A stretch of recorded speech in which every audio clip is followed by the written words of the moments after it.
لن نرى. We will not leave. We will not leave. We will not leave. Palestine is our homeland. It is the land of our fathers, our grandfathers. It will remain ours. And if anyone were to leave, it would be the occupying usurpers. In the name of God, most gracious, most merciful. Mr. Philemon Yang, President of the General Assembly of the United Nations. Mr. Antonio Guterres, Secretary General of the United Nations. Ladies and gentlemen, heads and members of delegations, esteemed guests, peace and God's blessings be upon you all. I come to you today as my people, and for almost a year now, are subjected to one of the most heinous crimes of our era. It is a crime of a full-scale war, of genocide, that Israel is perpetrating. Israel, the occupying state. A crime that so far has killed more than 40,000 martyrs in Gaza alone, and thousands remain under the rubble. A crime that has injured more than 100,000 others to this day, and matters are getting worse. Hundreds of Palestinian families have been annihilated. Entire family names have been wiped out of the civil record. More than 100 families have been completely wiped out of the civil record. They no longer exist. Thousands have died because of the spread of disease and epidemics and the shortages in medicine and water.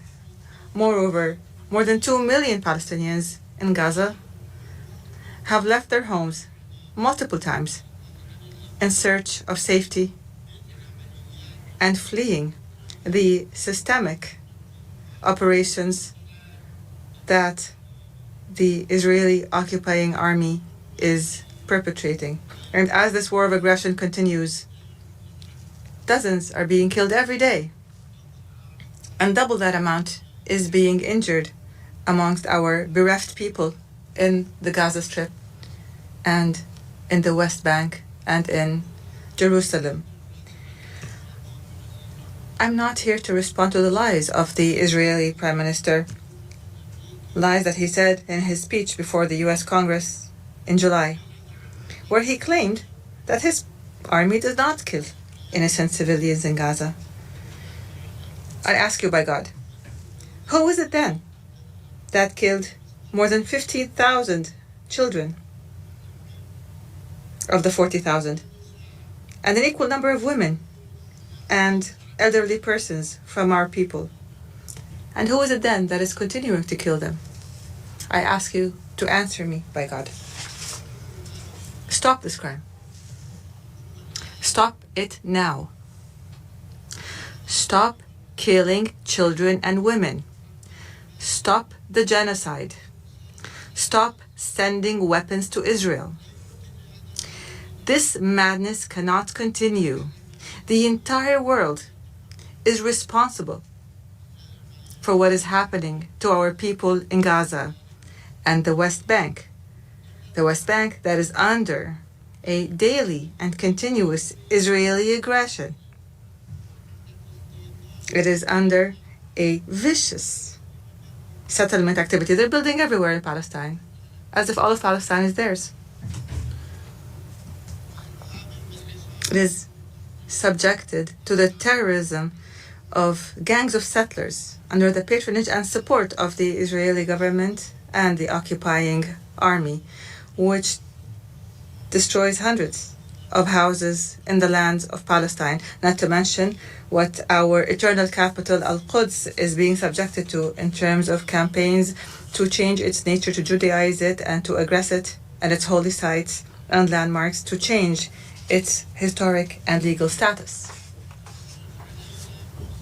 We've recently heard a terrorist Israeli minister calling for building a temple in the Al-Aqsa Mosque. We must condemn and stop this reckless minister and those like him who want to set fire, a fire of religious conflict and strife that will burn everything in its way. The Aqsa Mosque and its surroundings, ladies and gentlemen, is the exclusive property of Muslims. This has been endorsed by a resolution taken by the League of Nations in 1930.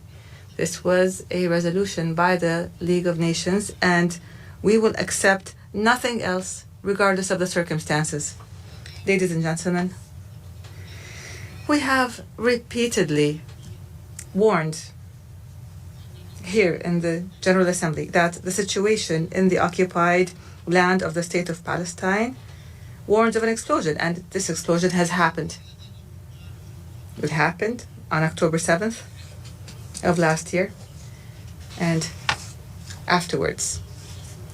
And from the very first day, I stressed the need to immediately stop the war. I condemned the killing of civilians regardless of who they are and regardless of what side they were on or any people they were from. I demanded the release of prisoners and those detained by both sides. There's no need to detain women, children, and the elderly. We've said this repeatedly.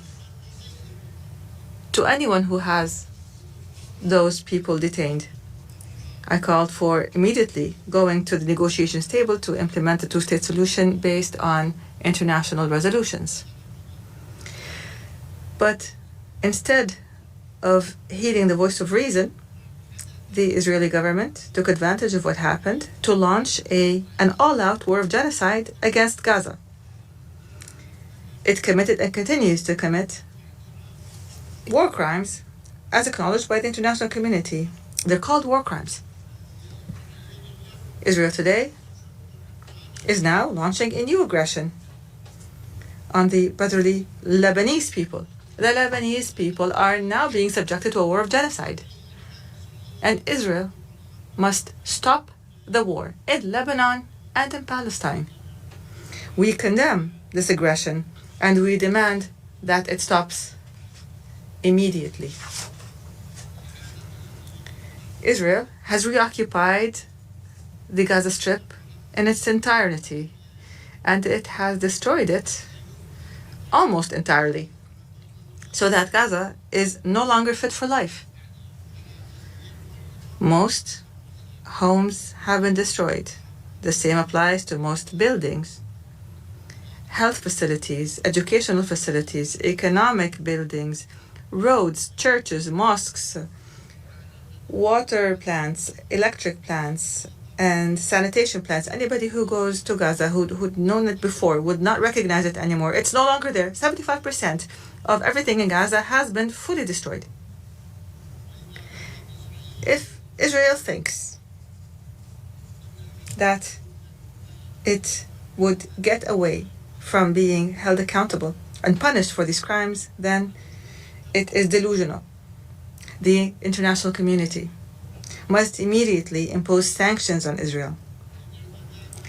The massacres, the crimes, the genocide that Israel has been perpetrating against our people since its inception in 1948 to this very day will not go unpunished. There is no statute of limitations.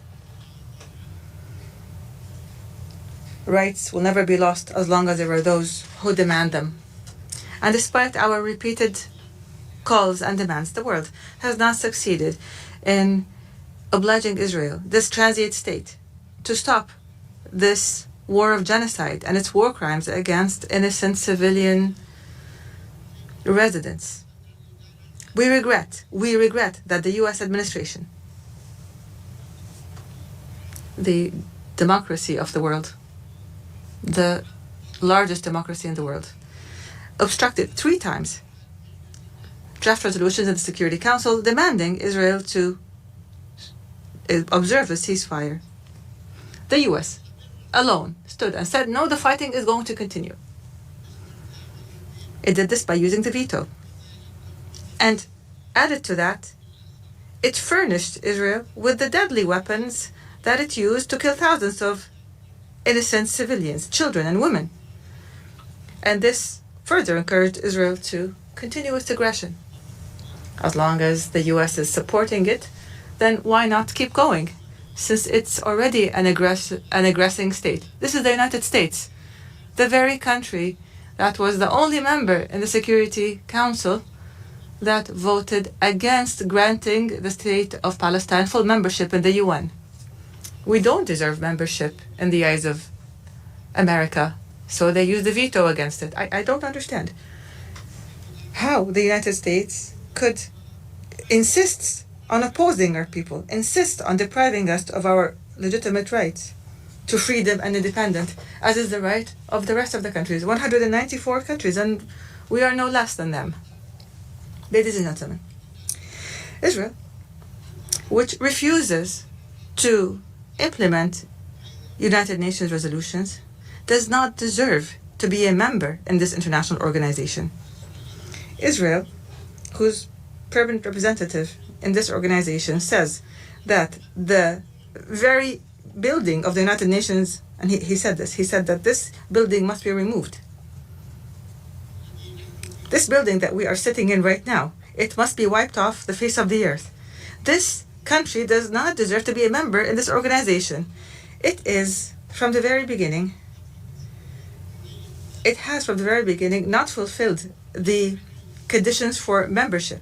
Because in 1949, when it submitted its membership application to the UN imposed two conditions. First, to accept and implement Resolution 181 and Resolution 194. Without implementing these two conditions, you will not be granted membership in the United Nations. Moshe Sharet, the foreign minister at the time, wrote a pledge. You will see it. A pledge, a written pledge, that he and Israel are committed to the implementation of those resolutions. And since 1949 to this very day, nothing has happened. We are going to submit a request, an application to the General Assembly on this matter. And as I said, if you return, then we will return. If they do not step back, then we will do more.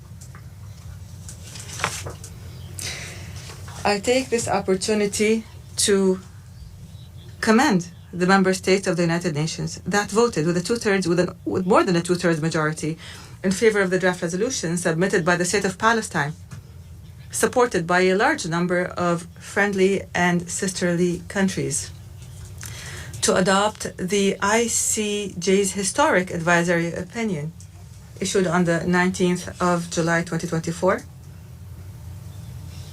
to end the illegal Israeli occupation of the state of Palestine in a period of 12 months. For the very first time, there is a specific time frame. We demand the implementation of this particular requirement, including an immediate cessation of annexation and settlement activities, dismantling of existing settlements, and evacuating settlers from Palestinian territories. There's 600,000 settlers, and they're living on our land. Why don't they go back to their homes? We must give reparations to Palestinians and for damages that were a result of the unlawful policies and the practices of the occupation, and many other such issues that were mentioned in the ICJ's advisory opinion. We want what the ICJ stated and what the entire world accepted in the General Assembly with a vast majority that far exceeds a two-thirds majority. And Israel must be made to implement it. We rely on this resolution, which is the embodiment of international will and the principles of international law and the mechanisms that were adopted in this regard to guarantee implementation. We hope that this resolution would be implemented. Of the 1,000 resolutions taken on the Palestinian people since 1948 until this very day, and not a single one has been implemented yet. Ladies and gentlemen, today I feel very grateful as well as I see this large, great shift in the positions of member states in the United Nations as they support Palestinians' rights to an independent state that is recognized and that deserves full membership in this organization, as is the case with the rest of the countries in the world that love freedom and peace. In the name of the Palestinian people, I thank you for this support. I thank you for your support of what is right, of justice, to achieve peace in our region. I call upon you to apply the laws of international law according to responsibilities and sovereignty. We don't ask you for more than you can do. We ask every state to give us our support within the realm of its responsibility and sovereignty.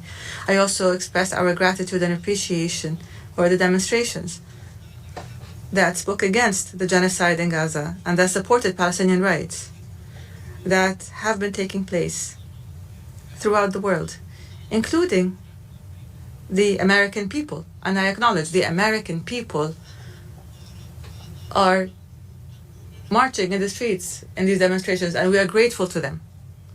We appreciate what is happening in European countries and the noble supporters that come to Palestine, risking their lives as Israelis attack them. And here, I would like to make special mention of the Turkish-American martyr Aisha Noor, killed by the occupation army in cold blood. I say to those, the Palestinian people will not forget your honorable stand. We will remember you proudly when the occupation is eliminated and when our people enjoy freedom and independence. Ladies and gentlemen, recently there was much talk about the next day, the day after. What shall we do on the day after? What is our policy for the day after? And I say to you, the day after the end of the war in the Gaza Strip, I take this opportunity today to give you our view of what is needed immediately and on the day after the war ends. This is our proposal. We propose it to you. You can accept it, you can change it, you can amend it. We are ready for all that. First of all, a comprehensive and permanent ceasefire in Gaza and an end to the military aggressions and attacks by terrorist settlers in the West Bank and East Jerusalem. Second, humanitarian aid must be delivered urgently in an organized manner and in sufficient quantities, because there's nothing in Gaza and they need everything. This humanitarian aid must be delivered throughout Gaza. Third, a full Israeli withdrawal from the Gaza Strip. We refuse the establishment of buffer zones or taking any part from Gaza. Gaza is only 7 kilometers by 40, and Israel wants to cut it up. It wants a piece here and a piece there, and we will not allow a single centimeter of Gaza to be taken. We demand that we stop the forced displacement inside the Gaza Strip or outside the Gaza Strip. We demand the return of those displaced to their homes or to have housing provided to them. Netanyahu wants the West Bank and the Gaza Strip people to be displaced, to be evacuated to Egypt and to Jordan. We refused. The Jordanian and Egyptian governments, and I thank them for this, said we will not allow the displacement of any Palestinians and eviction of the Palestinians from their lands. Fourth, we demand the protection of UNRWA and humanitarian organizations from Israel's actions and to provide political and financial support to these organizations so that they can perform their role and offer their services to the Palestinian refugees until they return home. UNRWA was established to do its job until the refugees return. And every day Israel finds an excuse to convince others that UNRWA's work must be ended. Fifth, we demand international protection for the Palestinians on the lands of their occupied land. We want protection. We are not fighting Israel. We cannot fight Israel. And we don't want to fight. But we want protection. We want our children, our women, our families to be protected internationally. Sixth, Palestine, the state of Palestine must shoulder its responsibilities in the Gaza Strip and impose its full mandate on it and jurisdiction on it, including the border checkpoints, especially the Rafah international border between Egypt and Palestine, as part of a comprehensive plan. This has existed before and it must return to the way it was. Seventh, and within the context of a comprehensive national reform process. This is a process that we're undertaking, and most countries have reviewed it, supported it, confirmed it, and thanked the Palestinian government for it. And hopefully we will continue with this process till the very end.